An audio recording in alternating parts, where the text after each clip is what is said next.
ವಂದನಾ ಚಿನ್ನು YouTube ಚಾನಲ್ಗೆ ಸ್ವಾಗತ ಸುಸ್ವಾಗತ. ಇವತ್ತಿನ ವಿಡಿಯೋದಲ್ಲಿ ನೀವು ಫ್ರೀ ಆಗಿ ಸ್ಕಾಲರ್ಶಿಪ್ ಅನ್ನ ಹೇಗೆ ಪಡ್ಕೊಳ್ಳೋದು ಅಂತ ತಿಳಿಸ್ಕೊಡ್ತಾ ಹೋಗ್ತೀನಿ. ನೀವು ಮಾಡಬೇಕಾಗಿರೋದಿಷ್ಟೇ, ನೀವೇನಾದ್ರೂ ನನ್ನ ಚಾನಲ್ನ ಮೊದಲ ಬಾರಿಗೆ ಭೇಟಿ ನೀಡ್ತಿದ್ರೆ ಈ ಕೂಡಲೇ ಸಬ್ಸ್ಕ್ರೈಬ್ ಮಾಡಿ, ಬೆಲ್ ಬಟನ್ ಅನ್ನು ಒತ್ತಿ ಆಲ್ ಅಂತ ಒತ್ತೋದನ್ನ ಮರಿಬೇಡಿ. ಆದಷ್ಟು ಬೇಗ 1000 ಸಬ್ಸ್ಕ್ರೈಬರ್ಸ್ ಅನ್ನ ಕಂಪ್ಲೀಟ್ ಮಾಡ್ಕೊಳ್ಳಿ. ನೀವು ಮನ್ಸ್ ಮಾಡಿದ್ರೆ ಏನ್ ಬೇಕಾದ್ರೂ ಆಗುತ್ತೆ. ಇನ್ನು ಈ ವಿಡಿಯೋನ ಪೂರ್ತಿಯಾಗಿ ನೋಡಿ, ಎಲ್ಲಿ ಸ್ಕಿಪ್ ಮಾಡಕ್ ಹೋಗ್ಬೇಡಿ. ನೀವು ಸ್ಕಿಪ್ ಮಾಡೋದ್ರಿಂದ ಪೂರ್ತಿಯಾಗಿರೋ ಮಾಹಿತಿ ಸಿಗಲ್ಲ. ಇನ್ನು ನಿಮಗೆ ಪೂರ್ತಿ ಮಾಹಿತಿ ಸಿಗ್ಬೇಕಂತಂದ್ರೆ ವಿಡಿಯೋನ ಪೂರ್ತಿಯಾಗಿ ನೋಡಿ, ಎಲ್ಲಿ ಸ್ಕಿಪ್ ಮಾಡ್ತೀರಾ.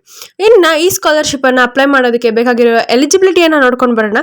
ಮೊದಲಿಗೆ ನಿಮಗೆ ಬೇಕಾಗಿರೋ ಎಲಿಜಿಬಿಲಿಟಿ ಏನಪ್ಪಾ ಅಂತಂದ್ರೆ, ನೀವು ಕ್ಲಾಸ್ 12th ಮುಗಿಸ್ಕೊಂಡು ಇಂಜಿನಿಯರಿಂಗ್ ಇಲ್ಲ ಅಂತಂದ್ರೆ ಡಿಗ್ರಿ ಸ್ಟೂಡೆಂಟ್ಸ್ ಆಗಿದ್ರೆ ಈ ಒಂದು ಸ್ಕಾಲರ್ಶಿಪ್ ನಿಮ್ಗಾಗಿ.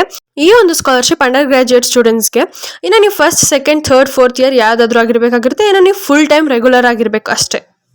ಇನ್ನು ಎರಡನೇ ಎಲಿಜಿಬಿಲಿಟಿ ಏನಪ್ಪಾ ಅಂತಂದ್ರೆ, ನೀವು ಎಲ್ಲ ಎಕ್ಸಾಮ್ಸ್ ಅನ್ನ ಸಿಂಗಲ್ ಅಟೆಂಪ್ಟ್ ಅಲ್ಲಿ ಕ್ಲಿಯರ್ ಮಾಡಿರ್ಬೇಕಾಗಿರುತ್ತೆ. ಇವಾಗ ಸೆಕೆಂಡ್ ಮತ್ತೆ ಥರ್ಡ್, ಫೋರ್ತ್ ಇಯರ್ ಅಂತವ್ರು ಅಪ್ಲೈ ಮಾಡೋರು ಇರ್ತಾರಲ್ಲ ಸ್ಕಾಲರ್ಶಿಪ್ಗೆ, ಅಂತವ್ರೆಲ್ಲರೂ ಎಕ್ಸಾಮ್ಸ್ ಅನ್ನ ಸಿಂಗಲ್ ಅಟೆಂಪ್ಟ್ ಅಲ್ಲಿ ಕ್ಲಿಯರ್ ಮಾಡ್ಕೊಂಡಿರ್ಬೇಕಾಗಿರುತ್ತೆ. ಯಾವುದೇ ರೀತಿಯಂತ ಬ್ಯಾಕ್ಲಾಗ್ಸ್ ಅನ್ನ ಇಟ್ಕೊಂಡಿರಬಾರ್ದಾಗಿರುತ್ತೆ. ಇನ್ನು ಅವರು 60% ಅನ್ನ ತೆಗ್ದಿರ್ಬೇಕಾಗಿರುತ್ತೆ. ಇನ್ನ ಏಜ್ ಲಿಮಿಟ್ ಇರೋದಿಲ್ಲ. ಈ ಒಂದು ಸ್ಕಾಲರ್ಶಿಪ್ ಅನ್ನ ಅಪ್ಲೈ ಮಾಡೋದಕ್ಕೆ ಯಾವುದೇ ರೀತಿಯಾಗಿರೋ ಏಜ್ ಲಿಮಿಟ್ಸ್ ಇರೋದಿಲ್ಲ. ಇನ್ನು ಈ ಸ್ಕಾಲರ್ಶಿಪ್ ಇಂದ ಬರುವಂತ ಬೆನಿಫಿಟ್ಸ್ ಅನ್ನ ನೋಡ್ಕೊಂಡು ಬರೋಣ. For regional round of selection ಅಂತಂದ್ರೆ there will be 5 regional centres and the scholarship award will be as follows. ಇವಾಗ ರೀಜನಲ್ ರೌಂಡ್ ವಿನ್ನರ್ಗೆ ಎಷ್ಟು ಸಿಗುತ್ತೆ ಅಂತಂದ್ರೆ 60,000 ಸಿಗುತ್ತಂತೆ, plus certificate plus IET membership. ಅದಾದ್ಮೇಲೆ ರೀಜನಲ್ ರೌಂಡ್ ರನ್ನರ್ ಅಪ್ಗೆ ಎಷ್ಟು ಸಿಗುತ್ತೆ ಅಂತಂದ್ರೆ 40,000 ಸಿಗುತ್ತೆ, plus certificate plus IET membership ಸಿಗುತ್ತೆ. ಇದಿಷ್ಟು ಫಾರ್ ರೀಜನಲ್ ರೌಂಡ್ ಸೆಲೆಕ್ಷನ್ ಆಗಿರುತ್ತೆ. ನೆಕ್ಸ್ಟ್ ಬಂದ್ಬಿಟ್ಟು ಫಾರ್ ನ್ಯಾಷನಲ್ ಫೈನಲ್ಸ್ಗೆ. ಇಲ್ಲಿ the winner of regional round will complete in national finals ಅಂತ ಹೇಳ್ತಿದ್ದಾರೆ. ಇಲ್ಲಿ ನಿಮಗೆ ವಿನ್ನರ್ಗೆ 3 lakh plus certificate plus IET membership ಸಿಗುತ್ತೆ. ಅದಾದಮೇಲೆ ಫಸ್ಟ್ ರನ್ನರ್ ಅಪ್ಗೆ 1,70,000 plus certificate plus IET membership. ಅದಾದಮೇಲೆ ಸೆಕೆಂಡ್ ರನ್ನರ್ ಅಪ್ಗೆ 1,50,000 plus certificate plus IET membership ಸಿಗುತ್ತೆ. ಇನ್ನು ಡಾಕ್ಯುಮೆಂಟ್ಸ್ ನೋಡ್ಕೊಂಡು ಬರೋದಾದ್ರೆ ಇಲ್ಲಿ ಯಾವುದೇ ರೀತಿಯಾಗಿರುವಂಥ ಡಾಕ್ಯುಮೆಂಟ್ಸು ಬೇಕಾಗಿರಲ್ಲ. ಅಂತಂದರೆ ನೀವು ಅಪ್ಲಿಕೇಶನ್ ಹಾಕ್ತಾ ಇರ್ತೀರಲ್ಲ, ಆವಾಗಲೇ ನೀವು ಡಾಕ್ಯುಮೆಂಟ್ಸನ್ನು ಅಟ್ಯಾಚ್ ಮಾಡ್ಬೋದಾಗಿರುತ್ತೆ ಅಪ್ಲಿಕೇಶನ್ ಹಾಕುವಂಥ ಟೈಮಲ್ಲಿ ಅಂತ ಹೇಳ್ತಿದ್ದಾರೆ. ಇನ್ನು ಹೇಗೆ ಅಪ್ಲೈ ಮಾಡೋದು ಅಂತ ನೋಡೋದಾದ್ರೆ, ಅಲ್ಲಿ ಕೆಳಗಡೆ ಅಪ್ಲೈ ನೋ ಅಂತ ಬಟನ್ ಇರುತ್ತೆ, ಅದನ್ನ ಒತ್ತಿದ್ರೆ ರಿಜಿಸ್ಟರ್ ಆಗ್ಬೋದಾಗಿರುತ್ತೆ ಬಡಿ ಫಾರ್ ಸ್ಟಡಿನಲ್ಲಿ.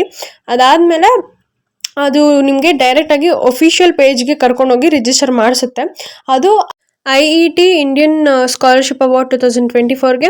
ಇನ್ನು ನೀವು ಎಲ್ಲ ಡೀಟೇಲ್ಸನ್ನು ಹಾಕಿಬಿಟ್ಟು ರಿಜಿಸ್ಟರ್ ಆಗಿಬಿಟ್ಟು ಸಬ್ಮಿಟ್ ಮಾಡಬೇಕಾಗಿರುತ್ತೆ. ಅದಾದಮೇಲೆ ನೀವು ರಿಜಿಸ್ಟರ್ ಆದಮೇಲೆ ಲಾಗಿನ್ ಆಗಬೇಕಾಗಿರುತ್ತೆ. ನೀವು ಯಾವ ಇಮೇಲಿಂದ ರಿಜಿಸ್ಟರ್ ಆಗಿದ್ರಿ ಮತ್ತು ಪಾಸ್ವರ್ಡ್ ಹಾಕಬೇಕಾಗಿರುತ್ತೆ. ಅದಾದಮೇಲೆ ಎಲ್ಲ ನಿಮ್ಮ ಪರ್ಸ್ನಲ್ ಡೀಟೇಲ್ಸನ್ನು ಹಾಕ್ಬಿಟ್ಟು ನಿಮ್ಮ ಅಕಾಡೆಮಿಕ್ ಇನ್ಫಾರ್ಮೇಷನ್ನು, ಪ್ರೊಫೆಷ್ನಲ್ಲು ಮತ್ತು ಕರಿಕ್ಯುಲರ್ ಆ್ಯಕ್ಟಿವಿಟೀಸ್ ಎಲ್ಲ ಹಾಕ್ಬಿಟ್ಟು ನೀವು ಸ್ಕಾಲರ್ಶಿಪ್ಪನ್ನು ಅಪ್ಲೈ ಮಾಡ್ಬೋದಾಗಿರುತ್ತೆ. ಇನ್ನು ನೀವು ಇದೆಲ್ಲ ಹಾಕ್ಬಿಟ್ಟು ಸಬ್ಮಿಟ್ ಮಾಡಬೇಕಷ್ಟೆ. ಇಲ್ಲಿ ನೀವು ನೋಡ್ಬೋದಾಗಿರುತ್ತೆ, ಇಲ್ಲಿ ಕೆಳಗಡೆ ನನಗೆ ಇಲ್ಲಿ ಅಪ್ಲೈ ನೋ ಅಂತ ಬಟನ್ ಕಾಣಿಸಿದೆ.